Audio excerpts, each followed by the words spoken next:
This songs were alive.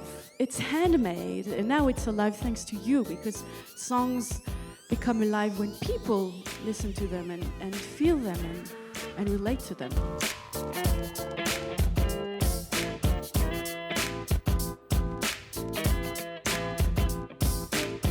Karla, for those of you who don't know, Karla, you play Emilia pre-transition and post-transition, both parts, in case you're looking for the credits.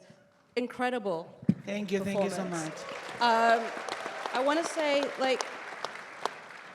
talk about your connection to Emilia and getting the script. What struck you? First, I have a gift for us. This cup is for Emilia Pérez. I take here, and I like a wedding.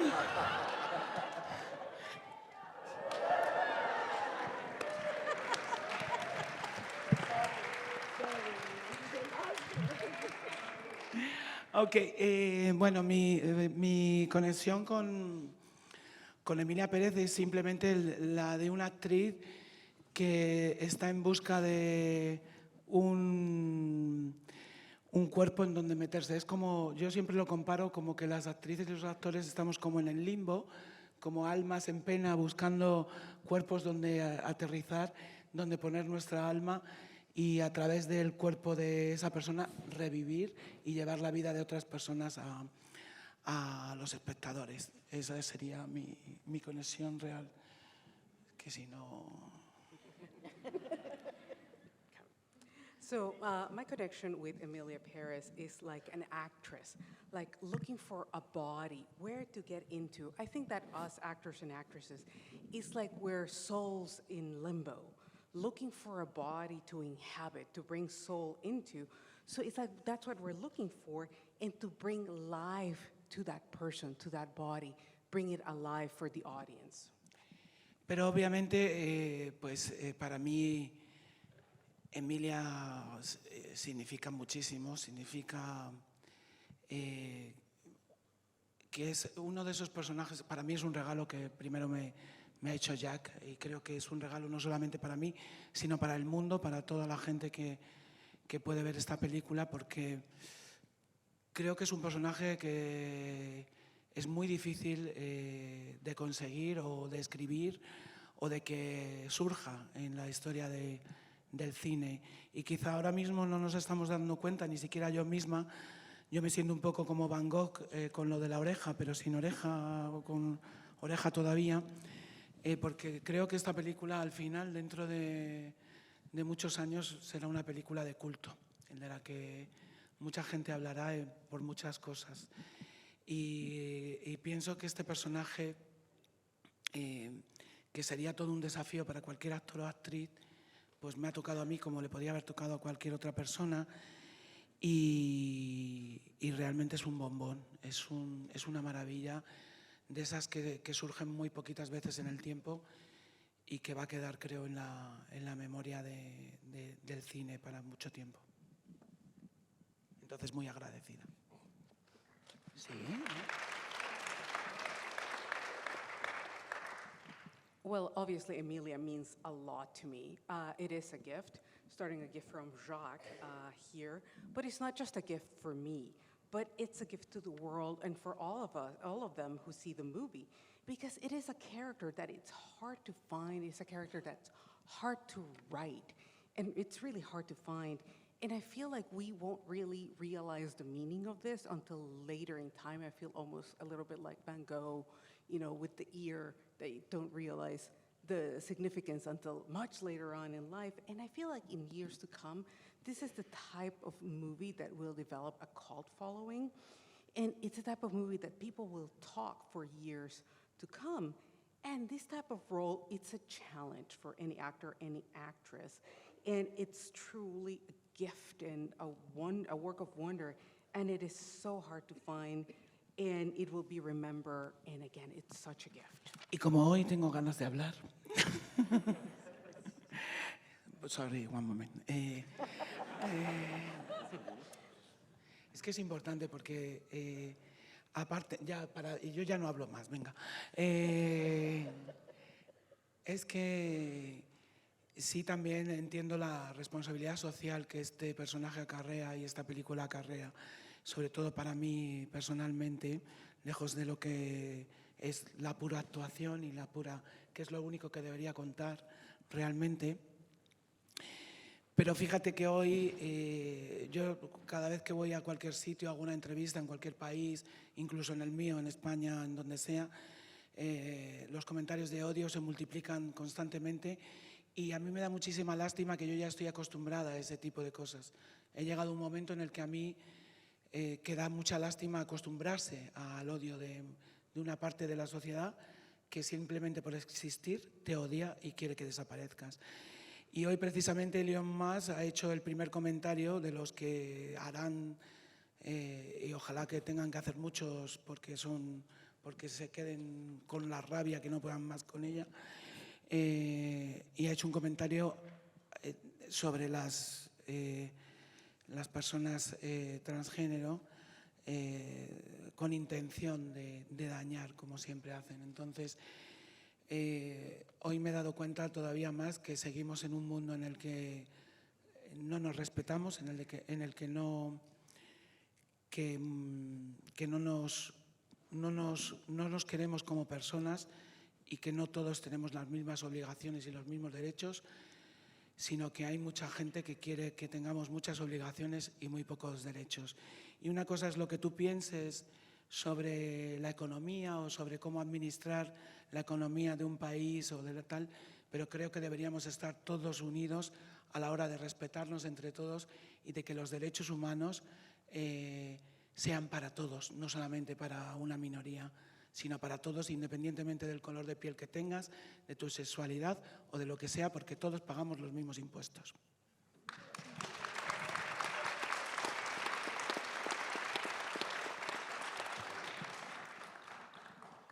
Well, today I feel... I don't speak more.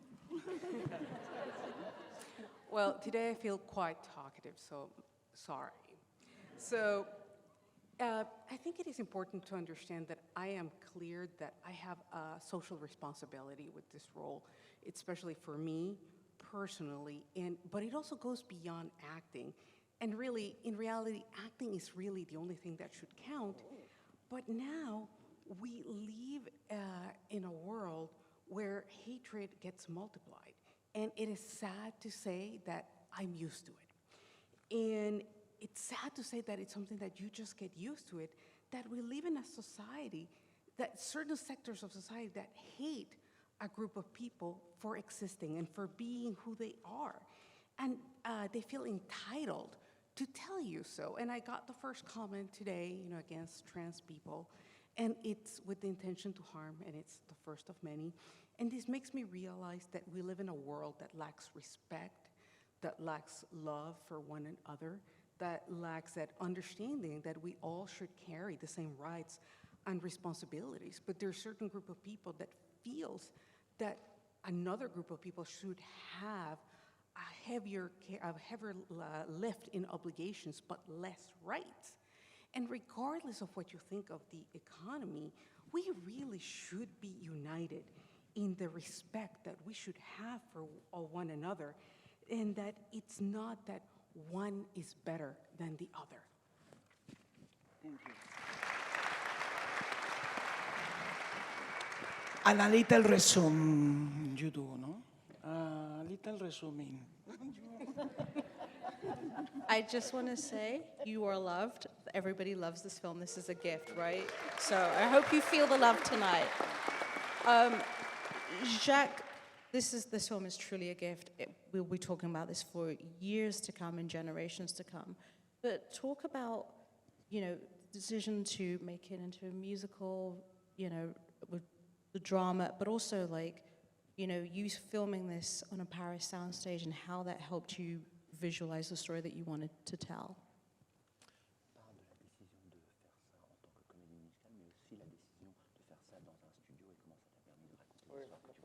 Oui, c'est une question vaste.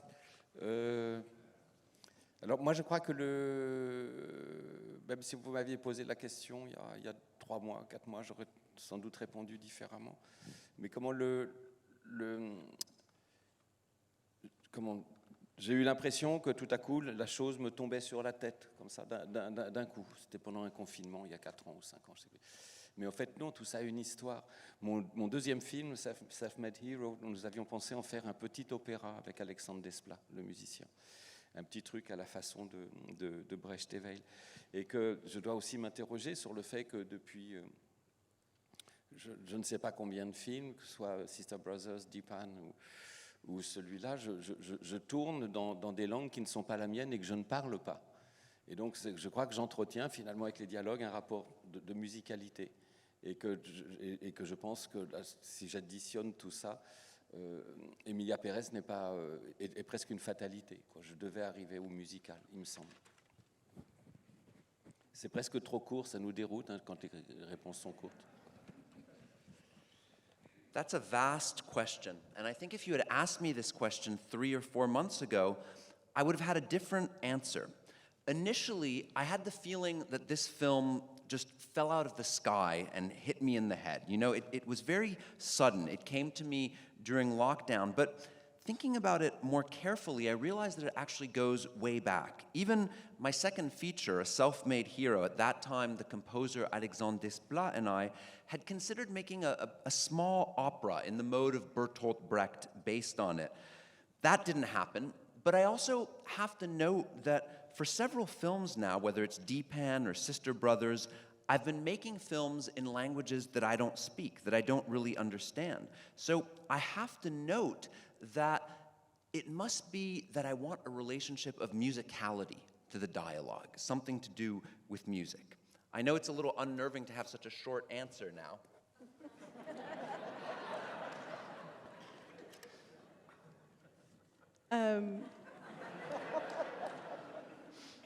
I mean, Karla set the bar. The music. I'm just curious, has anybody who's seen this before? People have seen it? Okay. The music, like, sticks with you. Like, it's one of the best scores and soundtracks of the year. Thanks to Camille and Clément. Thank you.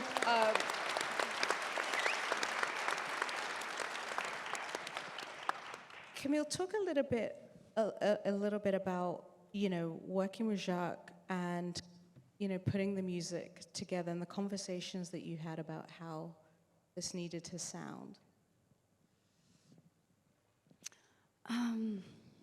I'm a self-taught musician, so I felt close to Jacques' language, the way he talked with images and with emotions, and hearing him talking about the scenes must have been one of my most delightful professional experience. I felt it's the first time I could write on fiction for characters, human characters that were not part of my life, because I usually write my own songs. So my role was to listen to where Jacques was at in his script and talking about his scenes, and to catch an emotion, a hook, something that could make a song. And sometimes Jacques would ask, does this make a song? And then, yeah, Jacques is very empirical. He asks questions. He doesn't come with directions, with preconceived ideas. It's really work. And what guides the work is the story and the characters. So it was very like song by song, scene by scene. He let me very free to write the lyrics. I didn't feel like he was on my shoulder, you know, making comments. But we always would go back to the script, and later on to the cast. And even during the shooting, we wrote Mi Camino for Selena Gomez. The shooting had started a month before. So and even during the editing and comment on dit, le post-synchro, the ADR, you know, the songs were alive. You know, it's handmade. We were alive, and now it's alive thanks to you, because songs become alive when people listen to them and feel them and relate to them. So thank you.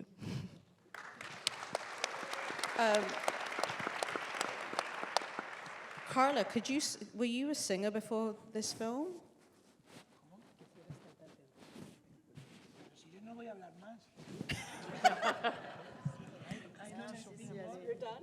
No, I don't sing, I don't speak. No, I only sing in the rain, no, in the shower. But you know, Emilia doesn't sing. As Jacques was mentioning, tough guys don't dance, tough guys don't sing. So the story of Emilia is the story of Karla. I mean, it's a character that starts singing in front of your very eyes. So it's intimate. It's, you know. But to that, like, you know, you've got an incredible cast with Zoe and Selena. How did the music or the lyrics change once they had come on board? Comment la musique a changé quand le cast est arrivé? En fait, comme Jacques voulait vraiment que la musique soit intégrée à la construction du scénario, mais aussi à l'évolution des personnages. La musique a exploré plein de genres musicaux différents du fait de l'évolution des 4 personnages principaux. Et tout est extrêmement lié, à tel point aussi qu'on s'est laissé la possibilité d'ouvrir aussi des changements sur la musique en rencontrant les actrices avec lesquelles on allait faire les chansons. Donc, les chansons n'ont pas été révolutionnées, mais par contre, les arrangements, souvent, se sont faits quand même à l'image des actrices qu'on avait. Par exemple, Zoé sur El Mal, l'arrangement initial était beaucoup plus électronique, un peu plus froid, et Zoé nous a donné une telle énergie, un tel rythme, un tel groove, que Jacques est venu en studio, il a dit non mais là il faut que la chanson elle réponde beaucoup plus à l'énergie que nous a envoyé Zoé. Il faut qu'on fasse un truc beaucoup plus rock. Donc on a tout refait l'arrangement autour de ça. Voilà. C'est un exemple. Jacques wanted us to make the music completely integrated with the construction of the screenplay and with the evolution of the characters. So the music explores a lot of different genres that fit with the 4 protagonists. We did a lot of exploring, there was a lot of evolution, and we needed to be open to changing the music based on meeting the actresses that would eventually be cast. So the songs were not revolutionized by the actresses, but the arrangements really were. So for an instance, with the song El Mal, which was initially, the arrangement was quite electronic, much colder, but Zoe was bringing such an energy to it, such a warmth, such a groove, that Jacques said to us, we need to match this energy that Zoe is bringing to it. And so the arrangement was changed to become something much more rock. We redid it for that energy that she was bringing. Oui, et il y a un autre exemple, pardon, c'est Mi Camino avec Selena Gomez. On avait carrément une autre chanson à l'origine. Et quand Jacques a rencontré Selena, il dit non mais là il faut que vous trouviez une chanson qui la raconte elle en tant que femme. Il faut que ce soit un tube aussi. C'était un débrief de Jacques. Et donc on a jeté, il nous arrivait aussi parfois de jeter tout simplement des chansons au profit de nouvelles chansons en rencontrant les actrices avec qui on travaillait. Another example is Mi Camino, which Selena Gomez sings. And for that, before Selena came on board, we had a completely different song. And then Jacques met Selena, and he came to us and he said, we need a song that really expresses Selena as a woman. And at this point, Camille added, and that should also be a hit. So we threw out the song that we had, and we wrote a completely different song based on the actress that we were dealing with. Can I say something about the music? No? Go ahead. No, because at the beginning, for me, the most important in this movie is the first song that the colchones, lavadora, refrigeradora, esa, sí. Sí, esa.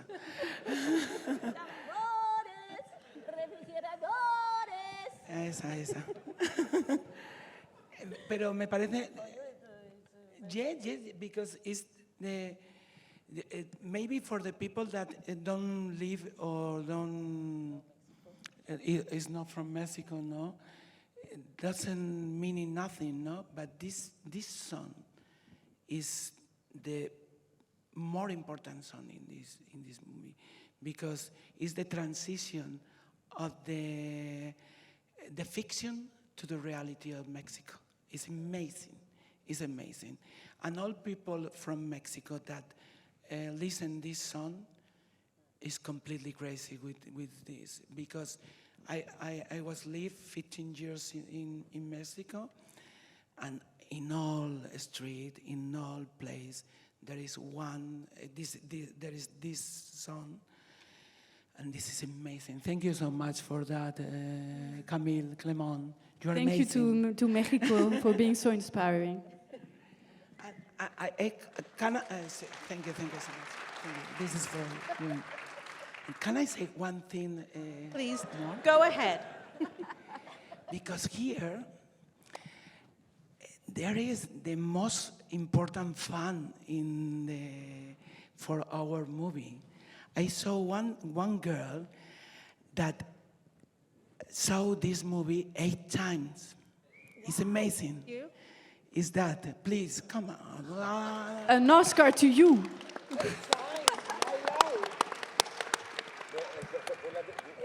8 times. Did you see it 8 times because there's something you didn't understand? More I than can you. explain it to you if you want. More than you. She Question? said more than you. No, more than you, as he say the film. People, It's admirable. Thank you. but people love this film. That's the thing. Virginie, I have to talk to you about your costumes. The work in this is so great. Talk a little bit about your inspiration for Emilia's costumes and the colors, the patterns that you chose for her outfit. C'est déjà un projet, et merci Jacques, sur des femmes qui sont très différentes.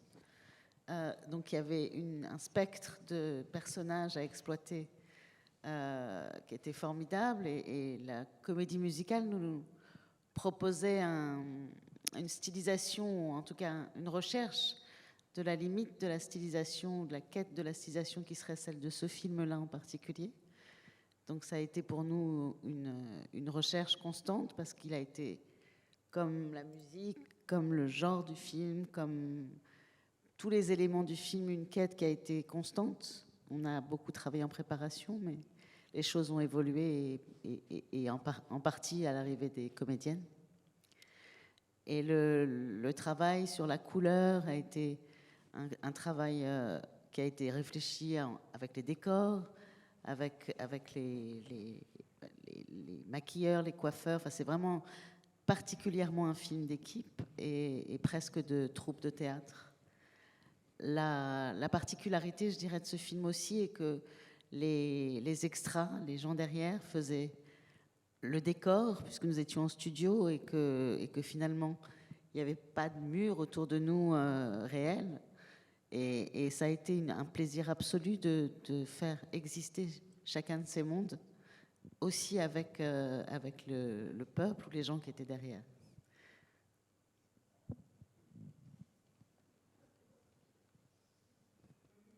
Can we just give it up for the translators, Nicholas and Lorna back there? So first of all, this is a project about women. Thank you for that, Jacques. About very different women. So there was a range of characters here to address that was really great. And it's a musical, so one of the major tasks was the quest for finding the stylization and the limits of the stylization for this specific film. It was really a constant search, constant research, just the way that they were looking to find the right music, the genre, the film, and the work on it is constantly searching, whether it was in prep for the film, and then things evolved a great deal, especially when the actresses came on board. The work on color was conceived with the sets, with the hair and makeup. This, more than other movies, was really a team effort, nearly like the work of a theater company. One particularity of this film was the background actors served as the sets, which is because we were shooting in studios. We didn't have real walls, and it was really a pleasure to make these worlds exist, including with the people, the background actors who were making up the background. Amazing. Amazing detail there. Sadly, we don't have much time, but Jacques, I wanted to ask you, what is the message that you want audiences to take away from the film? On est toujours un peu confronté à cette question-là. Alors, il y a toujours cette réponse toute faite. Je crois que c'était un auteur français, Jules Renard, qui a dit « Pour les messages, il y a la poste ». Je sais que ça ne va pas vous satisfaire comme réponse. Ben, je ne sais pas, je pense que c'est un... c'est pas le message, c'est le propos même du film, c'est quelque chose sur la réconciliation. Sur le, voilà, il faut se réconcilier. C'est un mot un petit peu bête, mais je pense qu'il a sa force aujourd'hui. Voilà. Et qu'éventuellement faire comprendre, voilà, mais ça c'est plus didactique, c'est tous les gens, toutes ces personnes, ces puissances qui seraient des puissances qui jugent, qui éventuellement même font les lois, leur dire que vraiment parfois ils disent des conneries, quoi, c'est tout, et qu'il faut qu'ils se calment.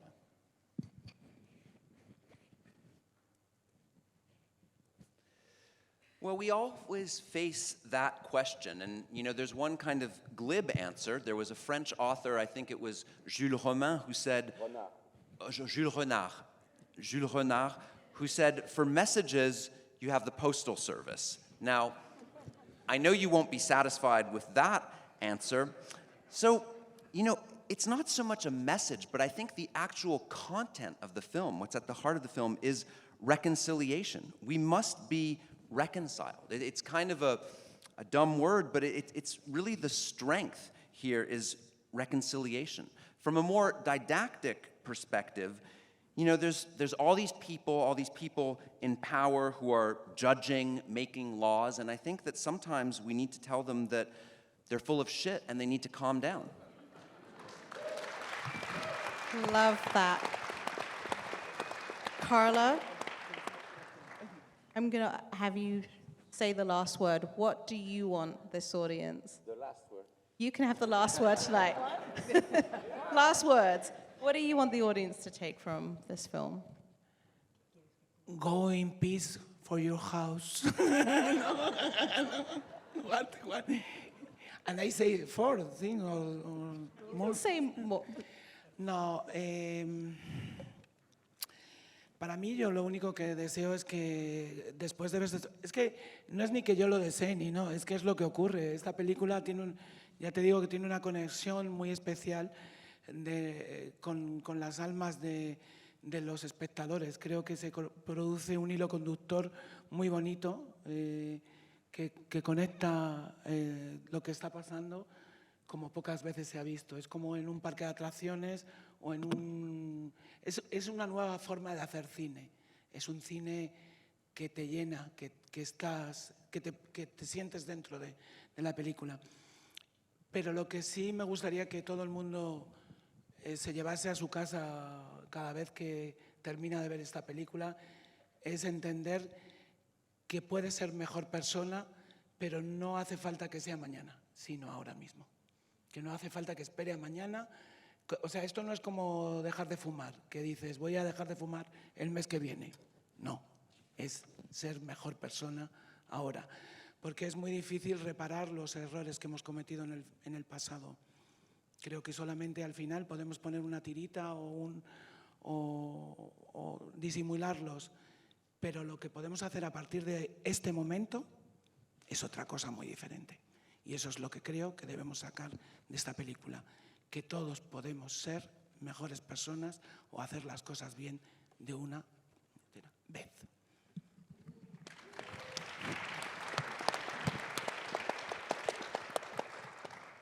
Well, you know, for me, my wish, and it's not even my wish, it's really what happens with this movie, and that there is a very special connection from the souls of the viewers to what they see on screen, and this connection, it's beautiful. And I actually think that this is a new way for filmmaking in that it's immersive for the viewers. So, but if we're talking about a takeaway for the audience, is to understand that you can be a better person right now, not tomorrow, but now. And, you know, it's like when you're talking about smoking, oh, I'm gonna stop smoking tomorrow. No, you can make the difference right now. And because, you know, it's hard to fix our mistakes from the past. If we try, it's like a Band-Aid, it's like a superficial fix. But now, what I want is to take away from this, and for all of us to understand the message from this, is that we can be better people, and we can do better starting right now. Beautiful.